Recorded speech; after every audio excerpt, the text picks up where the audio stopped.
Beaucoup de gens ont été surpris d'entendre dans les médias que le poseur de bombes, la personne arrêtée, était lié à l'extrême droite, parce qu'il y a probablement cette idée largement répandue que l'extrême droite n'est pas capable de ce genre de choses. C'est plutôt le contraire. Je pense qu'il y a dans l'histoire de l'extrême droite une tradition de violence et de terrorisme, surtout en Europe.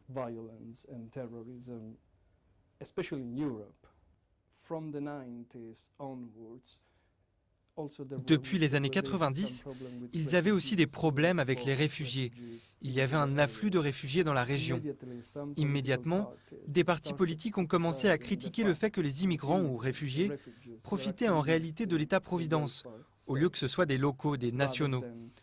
Dans un contexte plus global, on peut dire qu'il y a eu une montée en force de l'extrême droite. L'extrême droite est assez forte en Norvège, comparée à beaucoup d'autres pays.